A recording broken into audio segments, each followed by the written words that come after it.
नमस्ते दोस्तों, ए one story वाला चैनल पे आप लोगों का स्वागत है। दोस्तों, आज का स्टोरी है मोहब्बत का गम है मिले जितना कम है। तो आगे बढ़ते हैं स्टोरी की तरफ। मेरे चैनल पे बनी रहिए और लाइक शेयर कमेंट कर दीजिए और प्लीज़ सब्सक्राइब कर दीजिए मेरे चैनल को। शुरू करते हैं। मोहब्बत का गम है मिले जितना कम है। मुझे याद है वो दिन जब मैंने अपने सपनों के राजकुमार को पहली बार देखा था। मानो ज़मीन रुक गई हो और मेरे पीछे वायोलिन बज रहा हो, और तब भी उसने मुझे आकर अपने ही घर का रास्ता पूछा। अब आप लोग सोच रहे होंगे कि कोई कैसे अपने ही घर के रास्ता पूछ सकता है, लेकिन ये बात सच है। वो इस शहर में नए थे और उसके मम्मी पापा ने घर शिफ्ट किया था। अरे, मैं तो अपने ही बारे में बताना भूल गई। मैं यानी अकूती, और ये राजकुमार कोई और नहीं, मेरे पति देव है यानी हिमांशु। और अभी 3 साल पहले ही हमारी शादी हुई है। और ये पहली बार था जब मैंने हिमांशु को देखा था, और वो कोई और नहीं, मेरे घर के बाजू वाले घर में ही रहते थे। मतलब मेरी शादी मेरे पड़ोसन से हुई है।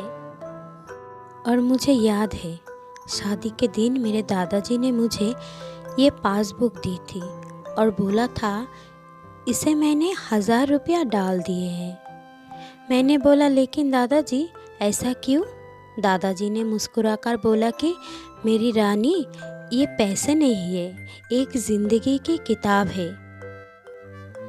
हिमांशु और मैंने एक साथ बोला, किताब मतलब? दादाजी ने बोला कि जब भी कोई खुशी हो हमेशा इसमें कुछ पैसे डालना और उस पर लिख देना किस चीज़ के लिए पैसे डाले हो। इससे तुम दोनों की यादें भी बनी रहेगी और पैसे भी जुड़ जाएंगे। लेकिन अब सब कुछ बदल गया है। मैं और हिमांशु डाइवोर्स के लिए अप्लाई कर चुके हैं और हमें 6 महीने का समय मिला है। आज मैं हिमांशु को बोलूँगी इस अकाउंट को बंद करके सारे पैसे निकाल लाए। उसी रात मैंने हिमांशु को बोला, और अगले दिन जब हिमांशु बैंक में लाइन में लगा था, वो पासबुक देख रहा था और उसने वो सभी यादें पढ़ी। बिना काम किए वापस आ गया और मुझे आकर बोला कि तुम जाकर कर लो ये काम, मुझे और भी कई काम है। मैंने भी कुछ समय बोल दिया, ठीक है।